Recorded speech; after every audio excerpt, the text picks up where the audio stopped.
Julia, I'm from Canvey Island and I'm 52. Oh, thank you. So that's sun cream. Okay, so first of all, where was the mole? Right, my mole was on my stomach here. Okay, so like near the breastbone? Yeah, sort of just at the top here, sort of there. Right, actually it was in perfect eye level as I could see it, yeah. It was quite small but black. Okay. And I'd had it, I reckon, about 6 months before I went to the doctors about something completely different. Okay. And I went to see a locum and I saw him about the actual thing I was going for. And then I said, could you look at this mole for me? Because it's just popped up and I'm just a bit concerned. And she said, you're going to have to book another appointment. So I was like, oh, okay. So I walked out the surgery, massive queue at the reception. I thought, right, I'll come back and do that another day. So I walked out the surgery, got in the car, started the engine. Little voice in my head said, go back. So I got out of the car, got on the end of the queue and booked for the week later. Wow. So I actually went in the week later and she said, oh, you're back. I said, yeah, about that mole. So she had a look and she said, I don't think it's anything. Well, I'll send you anyway. So I went to Southend Hospital. She had a look at another mole on my back. So initially I sort of went in there and I said, I've got this massive mole on my back, which my husband had pointed out, and I've got this little mole that I've been about as well. And she said, she looked at the massive mole on my back. You could do dot to dot on my back. It's really, really moly. And it's quite, you can't see it, can you? So it's sort of, you do rely on your husbands and people to tell you what's going on. So she had a look. She said, I'm going to get the surgeon in. So she got a surgeon straight in from next door, had a look, and he said, that's coming off today. So I literally whipped me straight in to the theatre little area, took it off, done a couple of stitches, told me not to drive home. So I thought, so I went out in the car park and waited a few hours, like you do, and then I drove home. Thought nothing of it, didn't think anything. Then they said they'd let me know within a couple of weeks.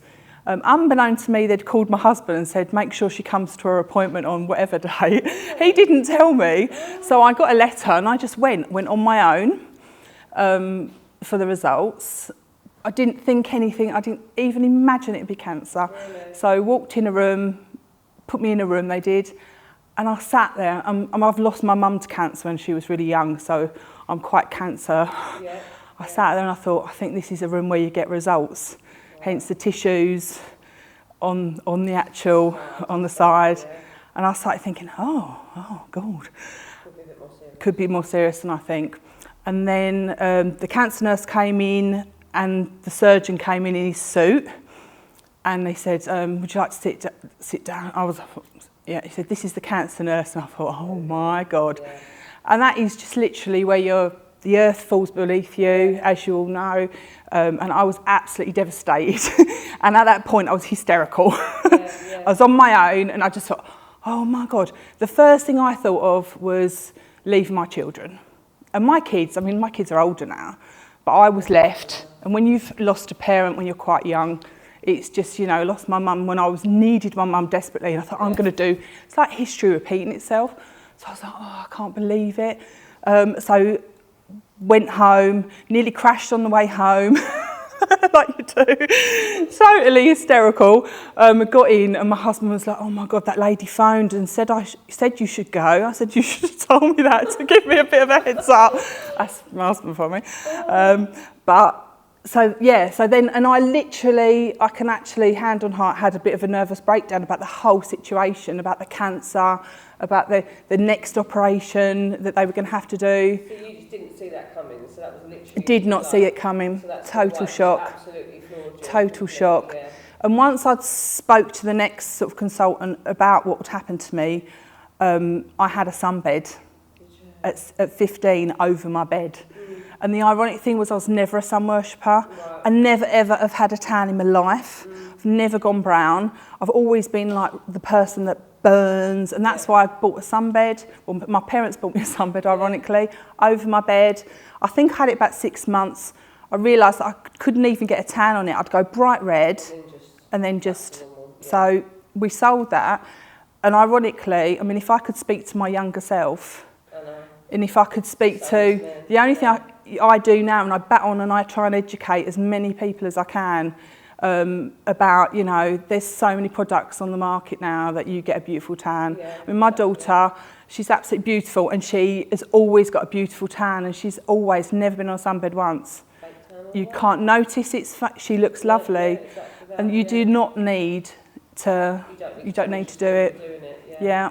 So obviously the first 2 sort of holidays I had, I was a nervous wreck, like most people, but I've never been one that laid out sunbathing ever. No. So to me, holidays, I was nervous, but I've never really stressed too much. Yeah. I sit in the shade always. I've got my hat on, I've got a Tilly hat.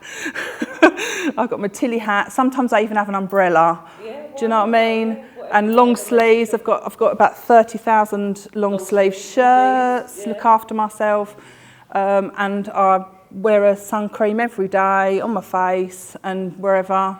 But I don't really show my body off much, so it doesn't really matter. So when the mole was taken off, what was the diagnosis from the mole? The diagnosis was a 1A. Right. So just the 1A, you don't get the lymph nodes? No, didn't get the lymph nodes check. Yeah. But because I was so upset about it, I started I really wanted to pay for an all-over body scan. No, I absolutely was absolutely freaking out so bad. My husband said, well, we'll pay private. Yeah. But for love nor money, I couldn't get anybody to agree to doing it, even paying privately, without my consultant saying she needs it. Right. They were saying you don't need it. I was saying I want it, you know, if I'm willing to pay myself.